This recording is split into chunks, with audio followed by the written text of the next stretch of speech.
Video game developers today love to sell the idea that their games boast player choice.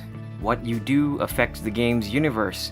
Telltale Games, the latest Dreamfall, BioWare games, and some others all claim to give the players the power to decide the outcome of the game. Every choice matters.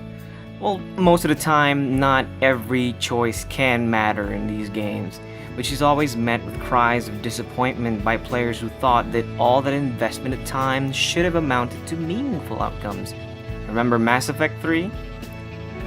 People want to feel rewarded through every choice, to feel that it all mattered in the end.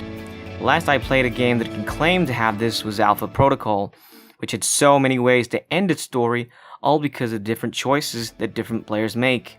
But trying to tell an emotional story is another thing.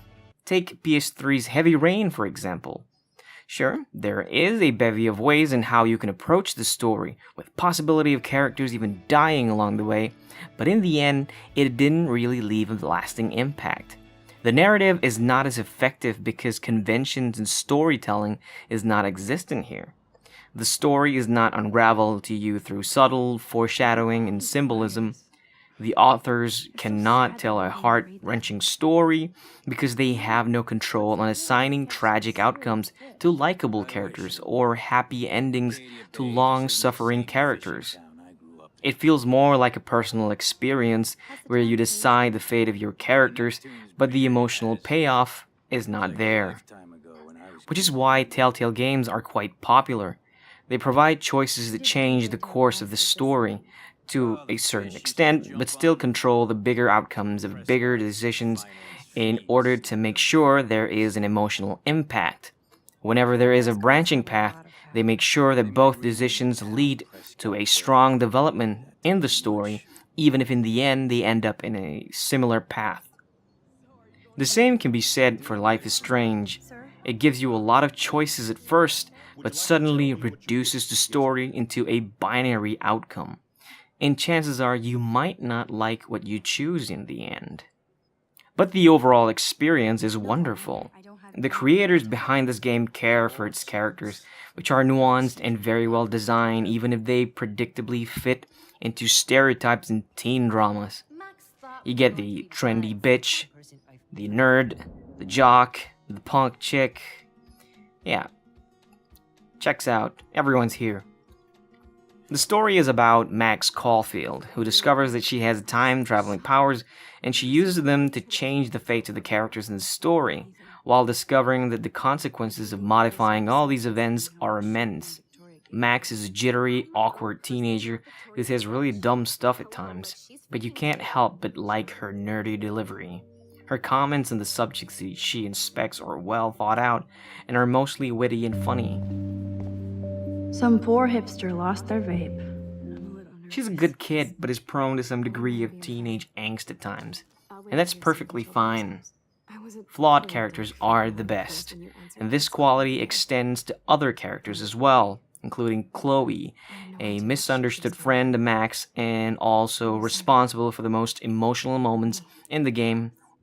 The game works just like any other adventure games you've played. One button is assigned to observe objects and people around Max, and another is used to interact. What makes it different, though, is the time-traveling aspect. You can rewind time and change what took place and alter them according to what you feel is right. There are smaller events like, say, unshattering a shattered object that is supposed to help you progress, to the bigger ones like preventing a death of a character or trying to change the outcome of some really messed up decisions. What? Give me a call soon. Are you in trouble again, Chloe? Don't you sleep?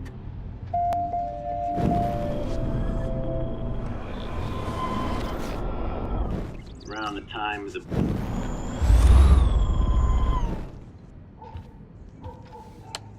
Message deleted. Goodbye, message. I think Chloe has earned a break from all this bullshit. The choices are not always clear, though, and you can always rewind them again and again to weigh on which is the path you prefer to undertake.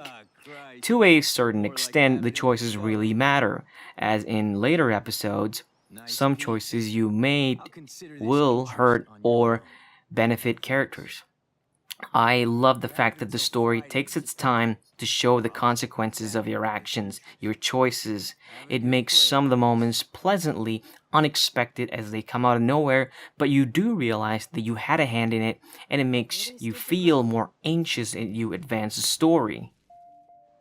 Another thing that I like about this mechanic is that it helps flesh out characters as you see their perspective and reactions towards different choices. You spend less time on exposition because players will peel off these characters themselves during the process of digging information out of them. The game doesn't skimp on storytelling, of course. The writing is great, the drama is compelling thanks to excellent voice acting in the more emotional moments, but the characters have a good sense of humor too, which is naturally written into these characters, especially the teenage ones. They're not written by people who don't understand people of this age. These characters, especially Max, sound like real teenagers. They're eager, awkward, funny, angry, and even pretentious at times, which is fine because it is around this age that teens tend to do or say really dumb stuff before realizing how stupid they can be. We've all been there, and the writers did a good job on reflecting that. The soundtrack is pretty tasteful too. A lot of indie pop rock music in the mix, which fits the art school background perfectly. Not a fan of all the tunes, but the ones that play in the endings in each episode are excellent.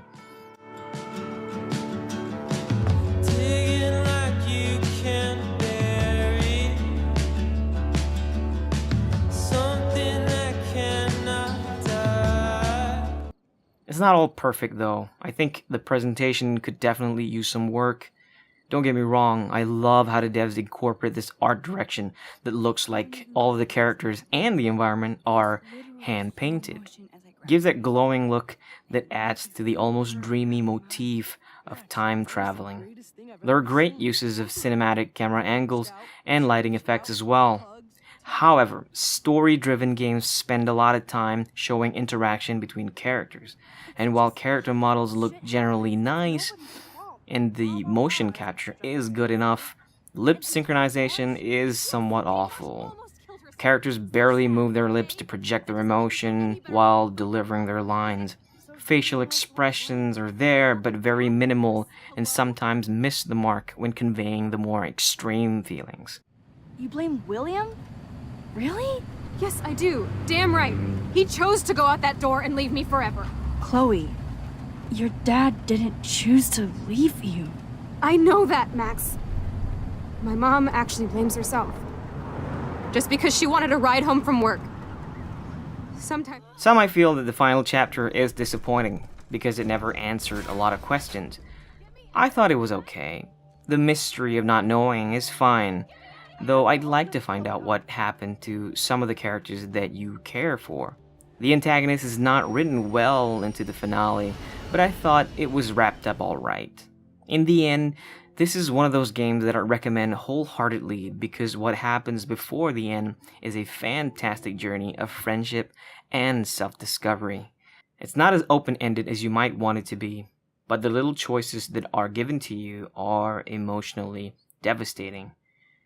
This is a game that I'll remember and definitely revisit in years to come.